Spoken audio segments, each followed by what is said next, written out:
UFO Channel. It's one small step for man, one giant leap for mankind.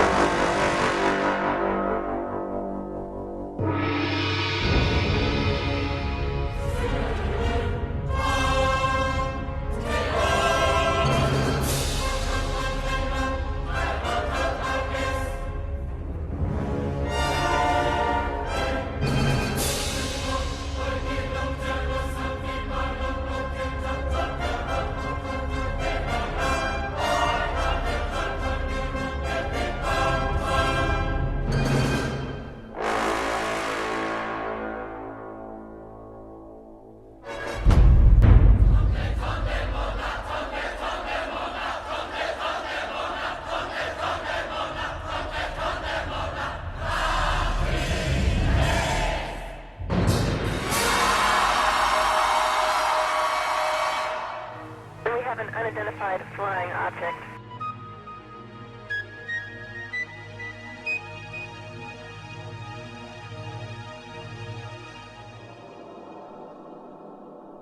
Did it really happen?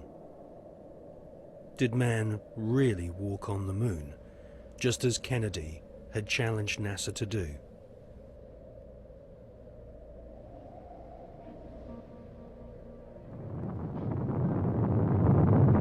We choose to go to the moon in this decade and do the other things, not because they are easy, but because they are hard. The photos of Apollo 11 moon landing have been criticized as being too perfect and looking like they've been photographed inside a TV studio with spotlights.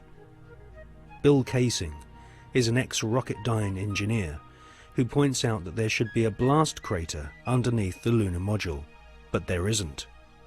Award-winning filmmaker and photographer David Percy has written a book called Dark Moon, which shows that the famous Apollo 11 photographs were all shot using multiple light sources, something which can't happen if the astronauts were really on the moon.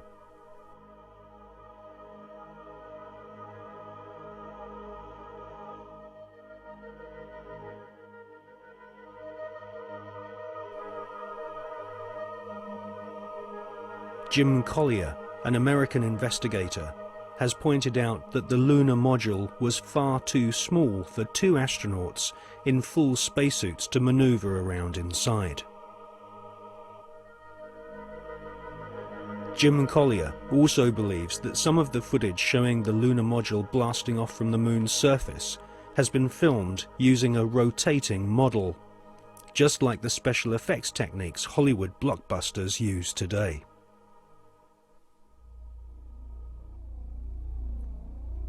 Now, for the first time on film, we present new evidence which proves that at least some of the official NASA photographs taken on the lunar surface are definitely faked, or at the very least, heavily manipulated. Join us now on a quest for the truth to the moon.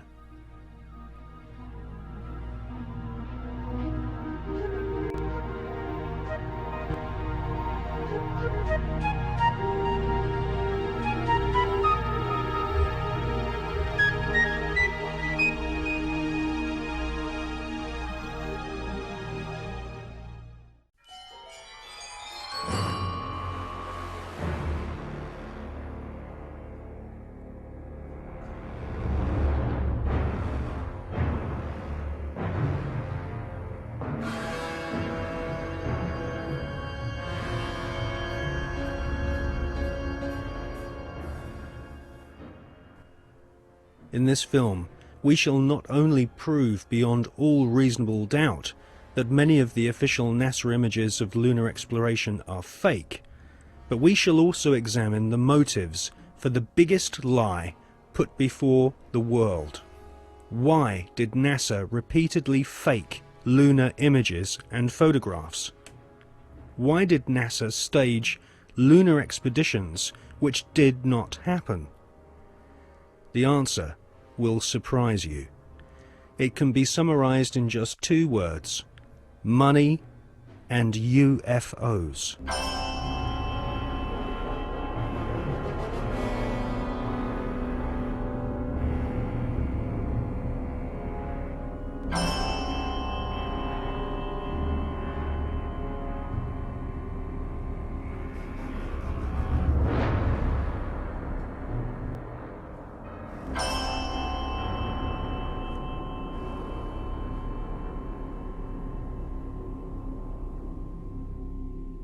But before we look at the motives for lying on such a vast scale, let's look at where some NASA scientists came from.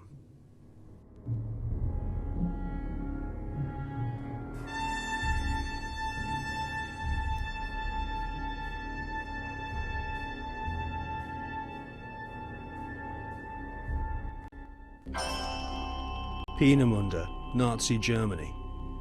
For centuries, warmongering nations had been using primitive rockets as a weapon of war. China, Britain, and of course Hitler's Third Reich all used rockets to terrorize their enemies. Werner von Braun was an SS officer and rocket scientist. His team at Peenemünde designed the first cruise missile, the V-1 Doodlebug.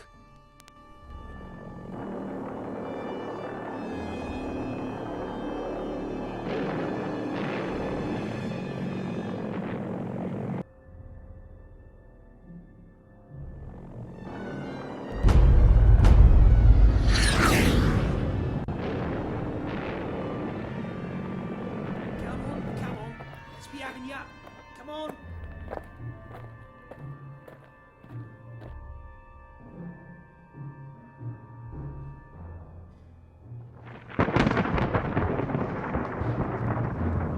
The V-2 rocket was the forerunner to the Saturn V rocket, which would supposedly take man to the moon.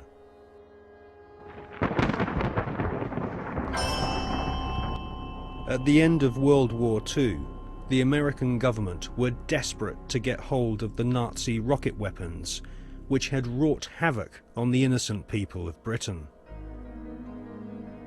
The American government launched Project Paperclip, which secretly changed the war criminal files on Werner von Braun and his colleagues.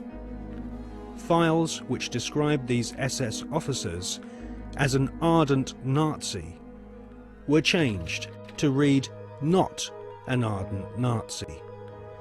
Werner von Braun, his team, and the rocket factory at Peenemünde, which had terrorized Western Europe, was transported to the USA, lock, stock, and barrel.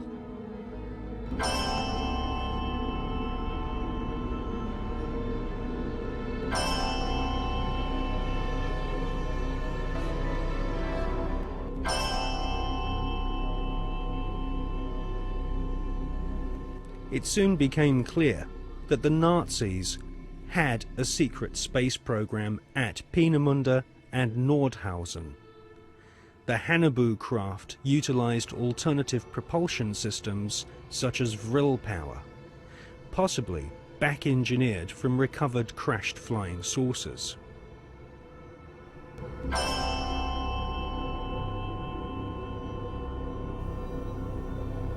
Prescott Bush was the grandfather of today's George W. Bush.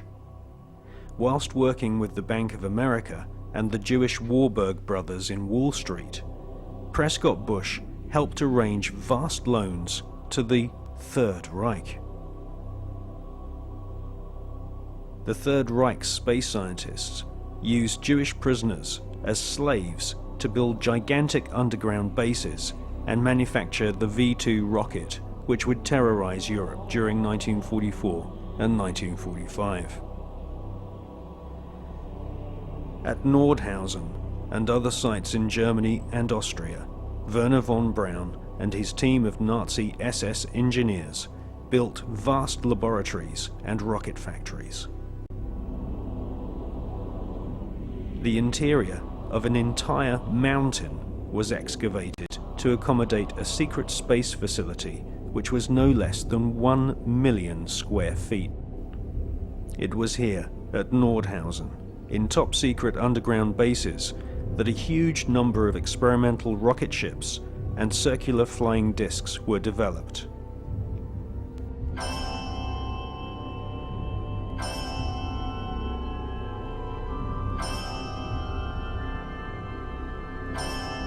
The prototype V7 craft was powered by engines manufactured by BMW.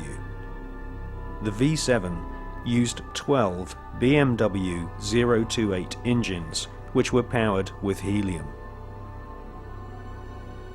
Radical fuselage shapes were developed, which would later lead to the emergence of stealth aircraft and the cruise missile.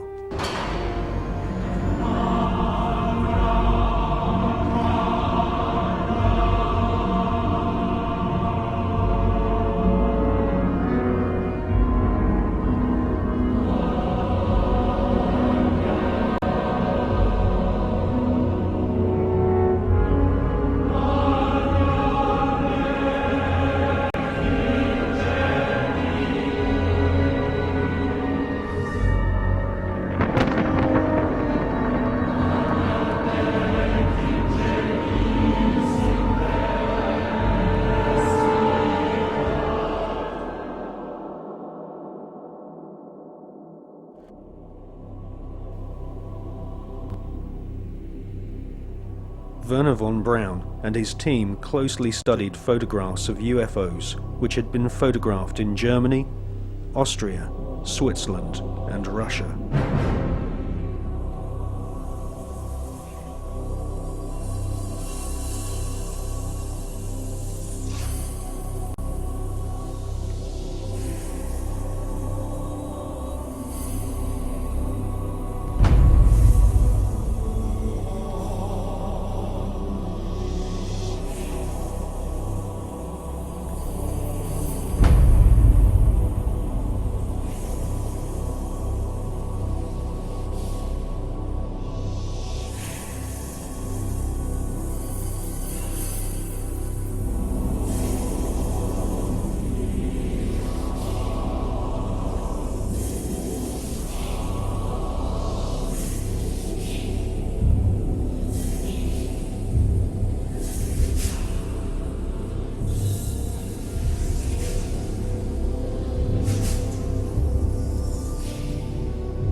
These unidentified flying objects inspired the development of Nazi flying discs.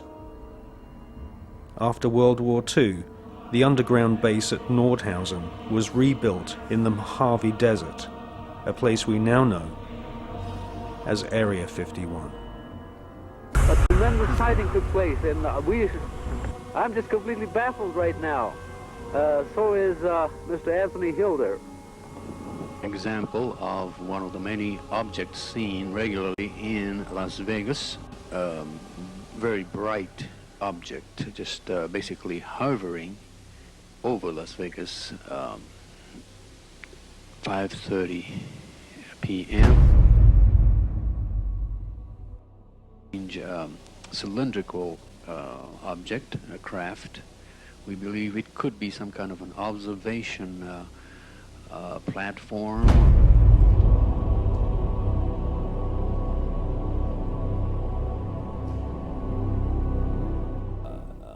The volume of evidence is that the space program that appears on the television news and has done these last few decades is actually only there as a movie to hide the real program, which is actually exploring things that these guys already know are there.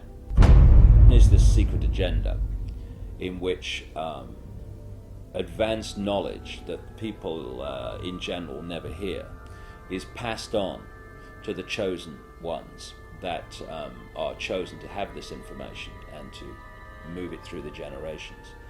The agenda for centralized control and all that stuff. And then there's the movie, which is there to hide all that. And the movie is the official version of events that pours out of the television.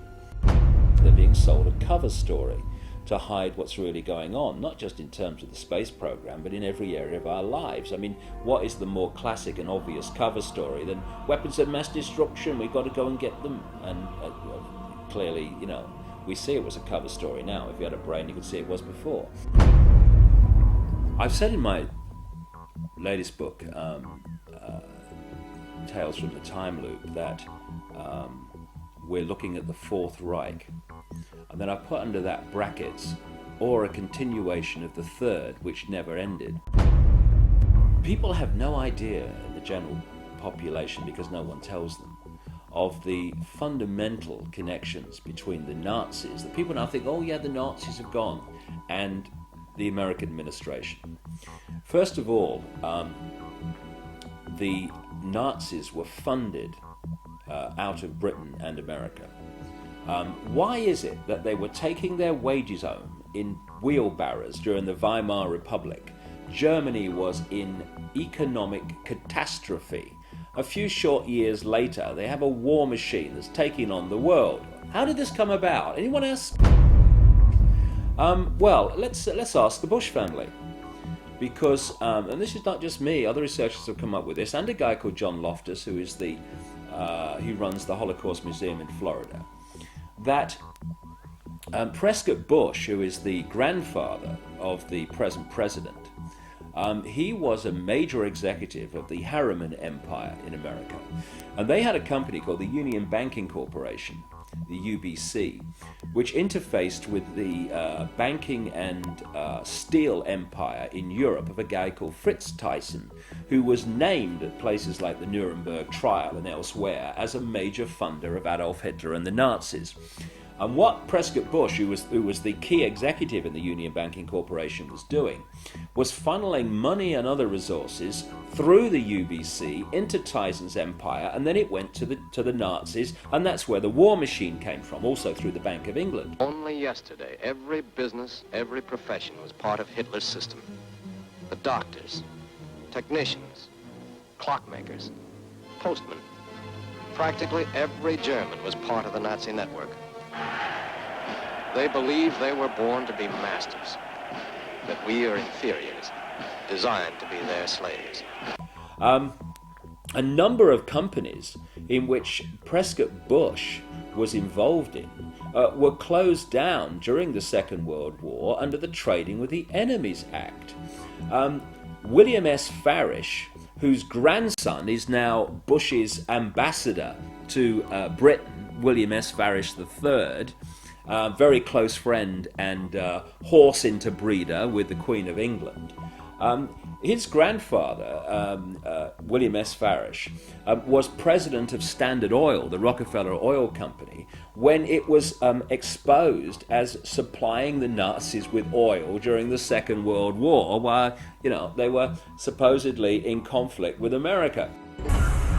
So what you had then was this CIA, British intelligence operation called Project Paperclip, which was to get the Nazis, the major Nazis, with all and a lot that with tremendous knowledge that are not registered by history, out of Germany, so they would be safe, and into South America and North America to continue this agenda up to the present day. And so this is why you have Nazi after Nazi turning up as founders of and creators of NASA and all these other institutions, the CIA, that appeared immediately after the Second World War. T-minus 2 minutes and counting, and the countdown continues to move along smoothly.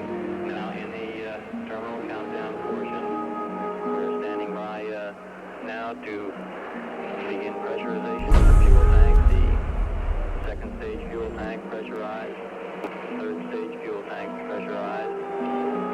The countdown continuing to move along smoothly, T-minus 90 seconds. Now looking at the liquid hydrogen tanks as they become pressurized. LH2 aboard the second stage, pressure 17. Final guidance release. We'll expect engine ignition at 8.9 seconds. 10, 9, 8, 7, ignition. Started, all engines are started. We have ignition, 2, 1, 0. We have a liftoff. We have a liftoff, and it's lighting up the area. It looks like daylight here at Kennedy Space Center as the Saturn V is moving off the pad. It has now cleared the tower. Pressure control reporting. The launch vehicle maneuvering for the proper attitude. Everything looking good at this point.